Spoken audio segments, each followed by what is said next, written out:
Students, पिछले video में अपन ने परमाणु के बारे में देखा कि परमाणु क्या है। परमाणु के बारे में अपन ने संपूर्ण जानकारी प्राप्त की। अब देखते हैं कि परमाणु की खोज किसने की, परमाणु के बारे में परमाणु की खोज किस किसने की, परमाणु कैसा होता है, परमाणु की त्रिज्या क्या होती है, इन सब के बारे में जानेंगे। तो उसके लिए देखो, ये जो पदार्थ हैं, ये पदार्थ कुछ विकिरण उत्पन्न करते हैं। अब विकिरण उत्पन्न करते हैं मतलब कोई भी भिन्न भिन्न जो ताप होते हैं उन पर ये विकिरण उत्पन्न करते हैं। अब ताप कुछ भी हो सकता है, ये कोई जरूरी नहीं, रूम टेम्परेचर भी हो सकता है, उससे कम भी हो सकता है, उससे ज्यादा भी हो सकता है। तो ये विकिरण उत्पन्न करेंगे उस पर। तो सबसे पहले जो जे थॉमसन है, उन्होंने कैथोड किरणों के बारे में बताया। सबसे पहले बताया था जे थॉमसन ने।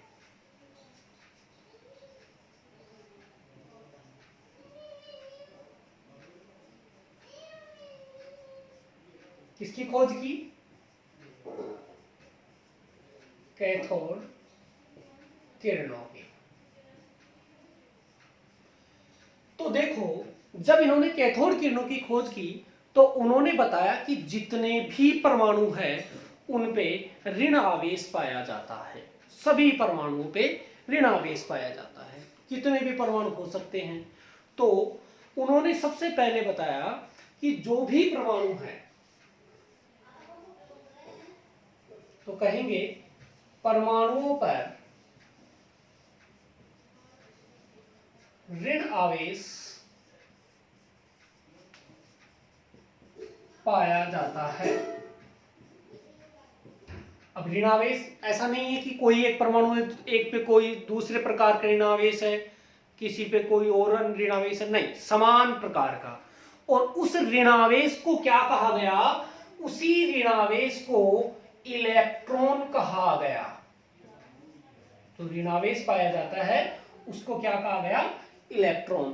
तो अपन कह सकते हैं कि जो इलेक्ट्रॉन की खोज का जो श्रेय है वो भी किसको है? जे थॉमसन को। इलेक्ट्रॉन की खोज का श्रेय किसको है?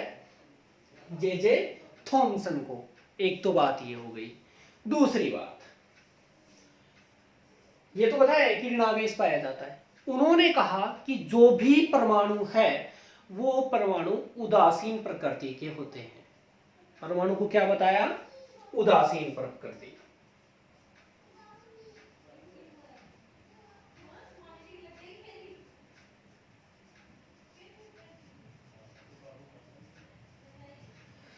अब बात आती है कि उदासीन क्या है, उदासीन किसको कहेंगे? अब देखो, फर्स्ट स्थिति में ये तो पता लग गया कि परमाणु पे ऋणावेश पाया जाता है, तो निश्चित रूप से उसके पास ऋणावेश है। तो परमाणु उदासीन कब होता है? उदासीन अपन उसको बोलते हैं जितने ऋणावेश है उतने ही उस समान ही क्या होने चाहिए अपने पास? धनावेश भी। जितने ऋणावेश उतने ही धनावेश होते हैं, तभी परमाणु उदासीन हो सकता है, अन्यथा परमाणु उदासीन नहीं हो सकता। तो उदासीन किसको बोलते हैं?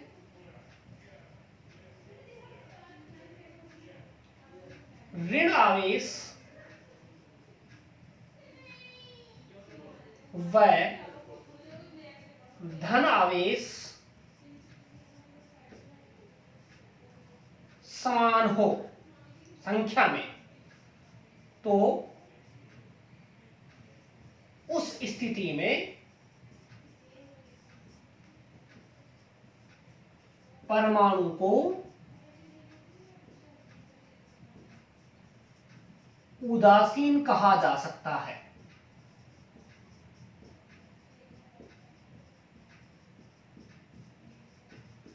पता लग गया अपने को कि ऋणावेश और धनावेश यदि संख्या में समान है तो अपन उसको क्या बोलेंगे? क्या बोलेंगे उसको? उदासीन परमाणु बोल सकते हैं। तो अब ये डेफिनेटली पता था कि यदि ऋणावेश है परमाणु पर, प्रत्येक परमाणु पर ऋणावेश है, तो उतने ही उसमें क्या है? फिर धनावेश भी है। तो ये बात अपने को यहां से पता लग गई। तो सबसे पहले जो परमाणु मॉडल के बारे में बताए वो थे जे थॉमसन। तो जे थॉमसन का परमाणु मॉडल, जिसको अपन क्या कहेंगे,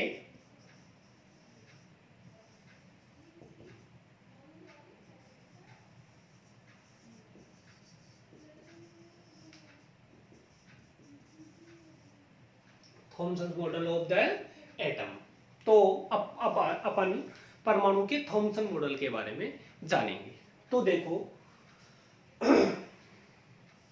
जे थॉमसन ने बताया कि जो भी परमाणु है उसमें, परमाणु पर क्या है अपने पास, अपन ने देखा पीछे कि परमाणु पे क्या है, जितने भी परमाणु उन पे ऋण आवेश होता है। उस ऋण आवेश को अपन ने क्या कहा, इलेक्ट्रॉन कहा। तो देखो, इलेक्ट्रॉन का द्रव्यमान तो बहुत कम होता है। जब इलेक्ट्रॉन का द्रव्यमान बहुत कम है, और वैसे परमाणु का द्रव्यमान ज्यादा होता है, किससे, इलेक्ट्रॉन के द्रव्यमान से। तो जब परमाणु पे इलेक्ट्रॉन है, जो ऋणावेश है, उनका द्रव्यमान तो बहुत कम है, लेकिन परमाणु का द्रव्यमान क्या होता है, बहुत ज्यादा, इलेक्ट्रॉन की द्रव्यमान की अपेक्षा। तो ये जो अन्य जो द्रव्यमान आया, वो किसी अन्य कणों के कारण, अन्य जो इलेक्ट्रॉन के जैसे और भी कोई कण होंगे, उन्हीं के कारण आया है। तो इसमें मुख्य जो द्रव्यमान में भूमिका हो गई, उन्हीं कणों की हो गई, क्योंकि इलेक्ट्रॉन का तो कम है, तो फिर द्रव्यमान आया कहां से, तो कुछ अन्य कण है, उनके कारण आया है। तो देखो, उन्होंने सबसे पहले बताया कि जो परमाणु की त्रिज्या है, परमाणु की त्रिज्या वो होती है 10 की पावर माइनस 10 मीटर। ये बताया किसने, थॉमसन ने, कि जो परमाणु की त्रिज्या है वो 10 की पावर माइनस 10 मीटर होती है। तो और परमाणु की संरचना, स्ट्रक्चर कैसी होती है, इस रूप में, जिसमें पूरे परमाणु में आवेश समान रूप से वितरित होते हैं। और क्या वितरित होगा, पूरे परमाणु में द्रव्यमान व आवेश समान रूप से वितरित। और इनमें बीच बीच में क्या दशे होते हैं, बीच बीच में इलेक्ट्रॉन्स होते हैं। ये जो मैं बना रहा हूं, ये क्या है, ये इलेक्ट्रॉन्स है। तो पूरे परमाणु में द्रव्यमान और आवेश तो क्या होते हैं, समान रूप से वितरित होते हैं, तथा बीच बीच में क्या दशे होते हैं, इलेक्ट्रॉन्स दशे होते हैं। इनको कहेंगे अपन इलेक्ट्रॉन।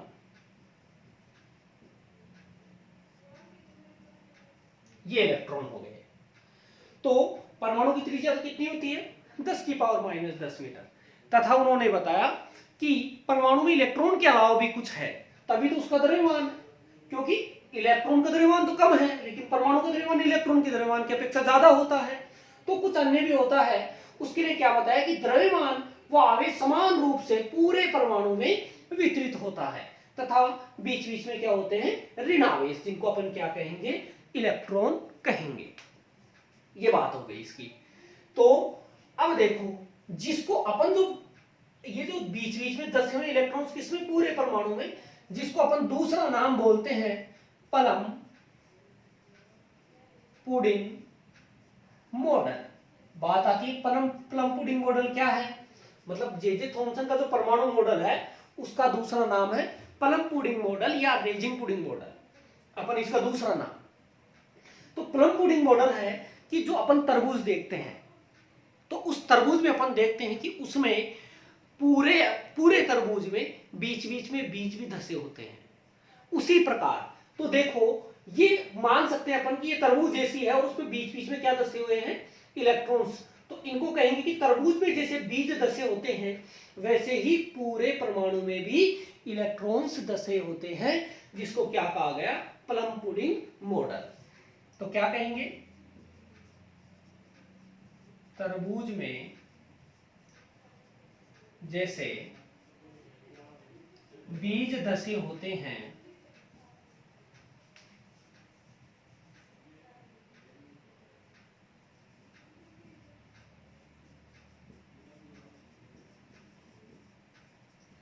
वैसे ही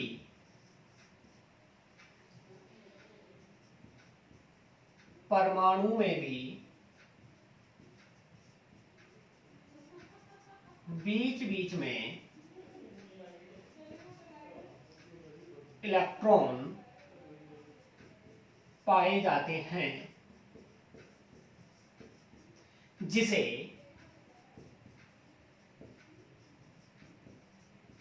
प्लम पुडिंग मॉडल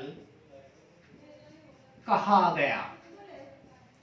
तो ये हो गई अपने पास परमाणु की थॉमसन के परमाणु मॉडल की बात। क्या कि परमाणु की त्रिज्या तो कितनी होती है, 10 की पावर -10 मीटर, तथा उसमें सब द्रव्यमान व आवेश समान रूप से वितरित होते हैं, तथा बीच बीच में क्या होते हैं, इलेक्ट्रॉन्स। तो जे थॉमसन ने जो बताया कि वो बताया कि परमाणु क्या है, परमाणु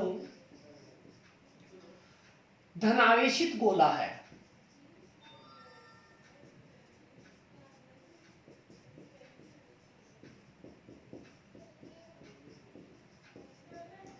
जिसमें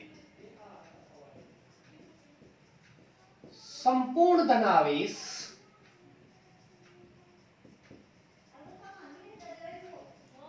समान रूप से वितरित होता है।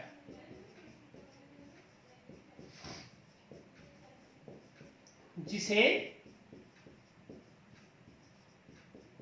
थॉमसन का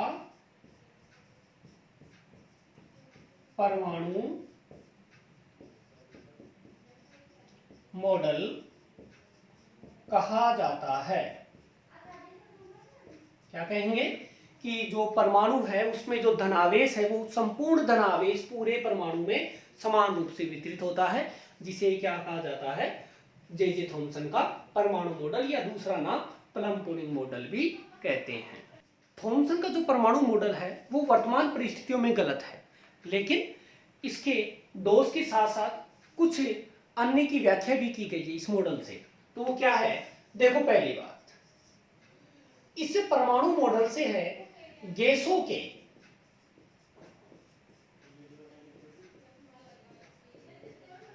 आयनीकरण की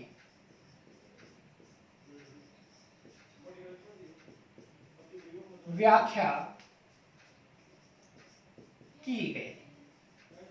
अब आयनीकरण क्या होता है उसके बारे में जानेंगे।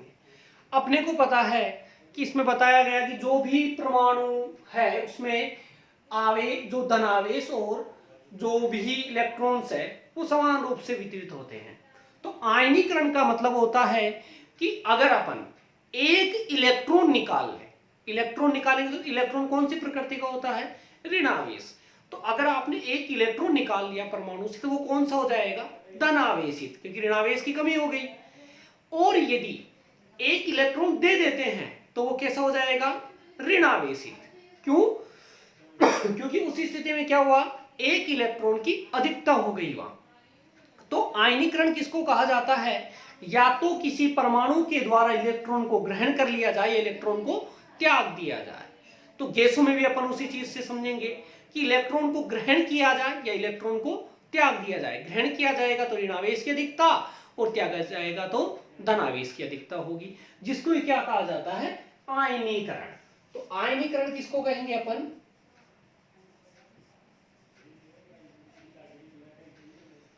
इलेक्ट्रॉन को त्यागना या इलेक्ट्रॉन ग्रहण किया जाए उसको अपन क्या कहेंगे, आयनीकरण कहेंगे। दूसरी बात, तापायनिक उत्सर्जन की व्याख्या कर सकते हैं।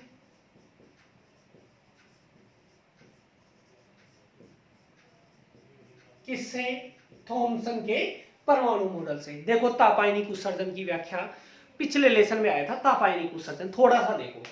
अभी थॉमसन ने बताया कि जो परमाणु है उसमें द्रव्यमान और धनावेश समान रूप से वितरित होता है, तथा बीच बीच में इलेक्ट्रॉन्स दसे होते हैं।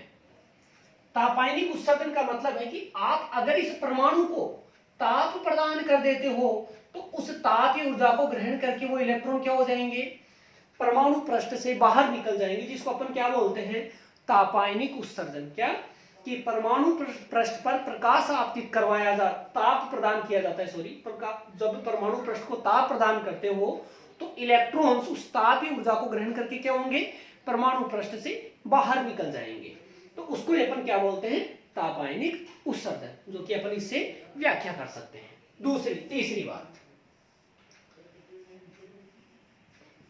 प्रकाश उत्सर्जन की व्याख्या। तो अपन प्रकाश उत्सर्जन की भी परमाणु के जो जे थॉम्सन का परमाणु मॉडल है उससे व्याख्या कर सकते हैं। देखो प्रकाश उत्सर्जन भी क्या होता है, अभी यहां क्या बात थी, ताप प्रदान किया जाए तो उसको क्या कहा गया, तापायनिक उत्सर्जन। लेकिन यदि आप किसी परमाणु पृष्ठ पर प्रकाश आपतित करवा दो और परमाणु पृष्ठ के इलेक्ट्रॉन प्रकाश ऊर्जा ग्रहण करके क्या हो जाए, बाहर निकल जाए, उसको ही क्या कहा जाएगा, प्रकाश उत्सर्जन, जो कि अपन जे थॉम्सन के परमाणु मॉडल से इसकी व्याख्या कर सकते हैं। देखेंगे, देखो ये बताया गया कि जो परमाणु मॉडल है उसमें समान रूप से आवेश वितरित होता है तथा बीच बीच में इलेक्ट्रॉन्स धसे होते हैं। जब इनको ऊर्जा प्राप्त होती है तो उस ऊर्जा को ग्रहण करने के बाद ये इलेक्ट्रॉन्स कंपन करते हैं, जिससे विद्युत चुंबकीय तरंगे उत्सर्जित करते हैं। विद्युत चुंबकीय तरंगे उत्सर्जित करते हैं जब ये कंपन करने लग जाते हैं, तो ये अलग अलग प्रकार की विद्युत चुंबकीय तरंगे उत्सर्जित करते हैं। अगर इस मॉडल को मान लिया जाए तो जो अपन हाइड्रोजन है, जिसको अपन मानते हैं कि उसके नाभिक में क्या होता है, एक प्रोटॉन और उसके बाहर एक इलेक्ट्रॉन चक्कर लगाता रहता है। वर्तमान परिस्थिति का पहले स्ट्रक्चर पता नहीं कि कैसा होता है, ये तो पता था कि एक इलेक्ट्रॉन पाया जाता है। तो अगर इसको ऊर्जा प्राप्त होती है तो एक विद्युत चुंबकीय तरंग ही प्राप्त होनी चाहिए, जबकि ऐसा नहीं होता है। जब अपन हाइड्रोजन परमाणु को लेते हैं तो इसमें क्या बताया कि जितने इलेक्ट्रॉन वो अलग अलग तरंगदैर्ध्य की विद्युत चुंबकीय तरंग उत्पन्न करते हैं, कंपन करेंगे। तो यहाँ भी तो एक इलेक्ट्रॉन तो एक ही विद्युत चुंबकीय तरंग उत्पन्न होनी चाहिए, लेकिन ऐसा नहीं होता है, तो इसकी पहला दोष। दूसरी बात, जो अल्फा कण प्रकीर्णन प्रयोग है, अल्फा कण क्या है, धनावेशित कण। जब अल्फा कण जो प्रकीर्णन प्रयोग है उसको समझाने में भी थॉम्सन का परमाणु मॉडल सफल नहीं हुआ, तो ये इसके दोष हो गए।